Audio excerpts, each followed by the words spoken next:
কর্মফল কি? What is কর্মফলা?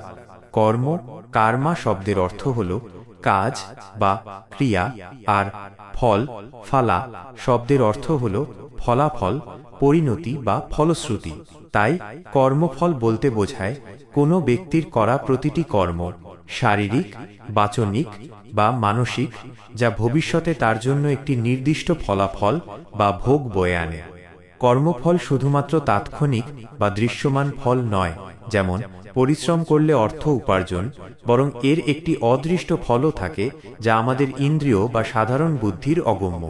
এই অদৃষ্ট ফলই নির্দিষ্ট সময় পরিণতি রূপে উপস্থিত হয়, যা জন্ম জন্মান্তর ধরে ভোগ করতে হয়। কর্মের তিনটি প্রধান উপাদান রয়েছে। ১. কর্মের প্রকৃতি, কর্মটি ভালো, সৎ কর্ম বা পুণ্য, নাকি মন্দ, অসৎ কর্ম বা পাপ। ২. কর্মের উদ্দেশ্য, কর্মটি কোনো ভাবনা বা উদ্দেশ্য নিয়ে করা হয়েছে। শাস্ত্রে বলা হয়, কেবলমাত্র কর্ম নয়, কর্মের পেছনের উদ্দেশ্য বা সংকল্প ফলের মান নির্ধারণ করে। ৩. কর্মের ফল, কর্মের ফল বা কর্মফল প্রধানত দুই প্রকারের হয়, সুখ এবং দুঃখ। সৎ কর্ম সুখ এবং অসৎ কর্ম দুঃখের জন্ম দেয়। কর্মফলের প্রকারভেদ, দ্য টাইপস অফ কর্মফলা। হিন্দু দর্শনে সাধারণত কর্মফলকে সময়ের সাপেক্ষে ৩ ভাগে ভাগ করা হয়, যা জীবনের চক্রকে বুঝতে সাহায্য করে। ১. সঞ্চিত কর্ম, সঞ্চিতা কর্মা। সঞ্চিত অর্থ হল জমা হওয়া বা সংগ্রহ করা। বিবরণ: সঞ্চিত কর্ম হল আমাদের অতীতের সমস্ত জন্ম ধরে করা সকল কর্মের মোট সঞ্চয় বা বিশাল ভাণ্ডার, যার ফল এখনো ভোগ করা শুরু হয়নি। এটি ঠিক একটি বিশাল শস্যাগারের মতো, যেখানে জীবনের পর জীবন ধরে করা ভালো মন্দ সব কাজ জমা হয়ে থাকে। ভোগ, এর ফল তাৎক্ষণিকভাবে ভোগ করা হয় না, বরং উপযুক্ত সময় ও পরিবেশের অপেক্ষায় থাকে। এই বিশাল ভাণ্ডার থেকে একটি ছোট অংশ বর্তমান জীবনে ভোগের জন্য বের করা হয়। ২. প্রারব্ধ কর্ম, প্রারব্ধা কর্মা। প্রারব্ধ অর্থ হল শুরু হয়ে যাওয়া। বিবরণ: প্রারব্ধ কর্ম হল সঞ্চিত কর্মের সেই অংশ যা বর্তমান জীবনে ফল দিতে শুরু করেছে। এটি বর্তমান দেহের জন্ম, পরিবার, ভাগ্য, জীবনের মূল পরিস্থিতি, রোগ শোক, সুখ দুঃখ এবং আয়ু নির্ধারণ করে। আপনার বর্তমান জীবনযাত্রা মূলত এই প্রারব্ধ কর্মেরই ফল। ভোগ, এই ফল অবশ্যই ভোগ করতে হয় এবং এটি সাধারণত এড়ানো সম্ভব নয়। যতক্ষণ না এই কর্মের ফল নিঃশেষ হয়, ততক্ষণ শরীর ত্যাগ হলেও আত্মাকে অন্য শরীর ধারণ করতে হয়। এটাই হলো ভাগ্য, যা পূর্বকৃত কর্মের ফল। ৩. ক্রিয়মান কর্ম বা আগামী কর্ম, ক্রিয়ামানা আগামী কর্মা। ক্রিয়মান অর্থ হল বর্তমানে করা হচ্ছে। বিবরণ: এই কর্ম হল বর্তমান জীবনে এখন আমরা যা করছি, আমাদের চিন্তা, কথা ও কাজ। প্রতিটি নতুন কর্মই নতুন ফল সৃষ্টি করে। ভোগ, এই কর্মের ফল হয় এই জীবনেই অথবা ভবিষ্যতে সঞ্চিত কর্মের ভাণ্ডারে যুক্ত হয়ে আগামী জন্মে ভোগ করতে হয়। এটিই হলো মানুষের স্বাধীন ইচ্ছা, ফ্রি উইল বা প্রযত্ন। আমরা বর্তমানে যে কর্ম করি তা দিয়েই আমাদের ভবিষ্যৎ সঞ্চিত কর্মের ভাণ্ডারকে প্রভাবিত করি। সৎকর্মের দ্বারা আমরা আগামী জীবনের জন্য ভালো ফল সঞ্চয় করি। কর্মফল কিভাবে ভোগ করতে হয়? How karmaphala is experienced. কর্মফল ভোগের প্রক্রিয়া অত্যন্ত জটিল এবং সুনির্দিষ্ট। ঈশ্বর বা কর্মফলের নিয়ন্ত্রক কোনো পক্ষপাতিত্ব ছাড়াই ন্যায় বিচার করেন এবং প্রত্যেক জীবকে তার কর্ম অনুসারে ফল প্রদান করেন। ১. ফলাফলের প্রকৃতি ও সময়। সুখ ও দুঃখ রূপে সৎকর্মের ফল আসে সুখ, শান্তি, সমৃদ্ধি, সুস্বাস্থ্য, জ্ঞান ইত্যাদি রূপে। অসৎ কর্মের ফল আসে দুঃখ, কষ্ট, অসুস্থতা, দারিদ্র্য, মানসিক যন্ত্রণা, অপমান ইত্যাদি রূপে। বিলম্বিত ফল, অনেক কর্মের ফল তাৎক্ষণিক হয় না। অতীত জীবনের কর্মের ফল এই জীবনে, আর বর্তমান জীবনের অনেক কর্মের ফল আগামী জীবনে বা বহু জন্ম পরে আসতে পারে। যখন একটি কর্মফল পাকা বা পরিপক্ক হয়, তখনই তা ভোগ রূপে আসে। দৃষ্টিগোচর ও অদৃষ্ট ফল। কিছু ফল সরাসরি দেখা যায়, যেমন চুরি করে ধরা পড়া বা পরিশ্রম করে অর্থ লাভ।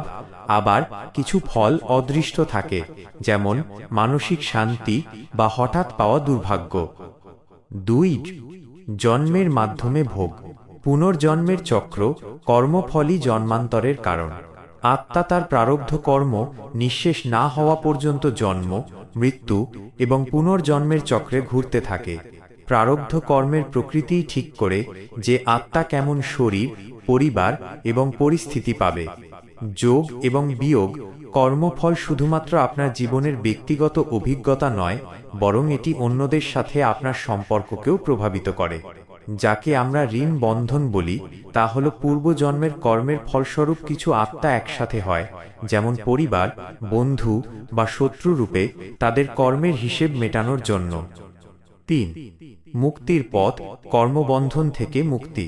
কর্মফলকে সম্পূর্ণরূপে নিঃশেষ করে জন্মান্তরের চক্র থেকে বেরিয়ে আসাকেই মোক্ষ বা মুক্তি বলা হয়। এটি অর্জন করার প্রধান উপায় হল নিষ্কাম কর্ম। গীতার শিক্ষা নিষ্কাম কর্মযোগ। শ্রীমদ্ ভগবদ্গীতায় ভগবান শ্রীকৃষ্ণ অর্জুনকে শিক্ষা দিয়েছেন যে কর্মের বন্ধন থেকে মুক্ত হওয়ার একমাত্র উপায় হল ফলের আশা ত্যাগ করে কেবল কর্তব্য রূপে কর্ম করা। কর্মণ্যেবাধিকারস্তে মা ফলেষু কদাচন, অর্থাৎ কর্মেই তোমার অধিকার, কর্মফলে কখনোই নয়। জ্ঞান ও ভক্তি। ফল ত্যাগ করে কর্ম করার পাশাপাশি আত্মজ্ঞান লাভ করা এবং ঈশ্বরের প্রতি নিঃস্বার্থ ভক্তি দ্বারাও কর্মের বন্ধন শিথিল করা যায়। জ্ঞান বা ভক্তির মাধ্যমে যখন মানুষ বুঝতে পারে যে সে দেহের কর্তা নয়, আত্মা, এবং কর্মের ফলও তার নয়, তখন সে নতুন কর্মের সৃষ্টি করা থেকে বিরত হয় এবং সঞ্চিত কর্ম ধীরে ধীরে ক্ষয় হতে থাকে। উপসংহার। কর্মফলের নীতি ও জীবনের বার্তা। কর্মফলের নীতি কোনো নিয়তিবাদ বা ভাগ্যের উপর নির্ভরতা শেখায় না, বরং এটি শেখায় দায়িত্ববোধ এবং স্বাধীন ইচ্ছার গুরুত্ব। দায়িত্ব। আপনি যা ভোগ করছেন তা আপনারই পূর্বকৃত কর্মের ফল। এর জন্য অন্য কাউকে দায়ী করা অর্থহীন। আশা। যেহেতু আপনি এখন ক্রিয়মান কর্ম করার স্বাধীনতা রাখেন, তাই আপনার বর্তমান ইচ্ছা ও প্রচেষ্টার মাধ্যমে আপনি আপনার ভবিষ্যৎ জীবন এবং আগামী জন্ম পরিবর্তন করার ক্ষমতা রাখেন। তাই কর্মফলের সারমর্ম হল সচেতন, সৎ ও উদ্দেশ্যমূলক জীবন যাপন করা, ফলের প্রতি আসক্তি ত্যাগ করে শুধু নিজের কর্তব্য পালন করে যাওয়া। এটাই মানুষকে অসৎ কর্ম থেকে বিরত রাখে এবং নৈতিক জীবন যাপনে উৎসাহিত করে। এই বিস্তারিত আলোচনা আশা করি আপনাকে কর্মফল সম্পর্কে একটি গভীর ও সম্পূর্ণ ধারণা দিয়েছে। কর্মফল একটি জীবনব্যাপী অধ্যায়, যা অনুধাবন করতে বছরের পর বছর লেগে যায়। কর্মফলের দার্শনিক ভিত্তি, কারণ ও প্রভাবের সার্বজনীন সূত্র। কর্মফল কেবল একটি ধর্মীয় বিশ্বাস নয়, এটি কার্যকারণ, কজ অ্যান্ড ইফেক্ট নীতির একটি প্রাকৃতিক সার্বজনীন সূত্র।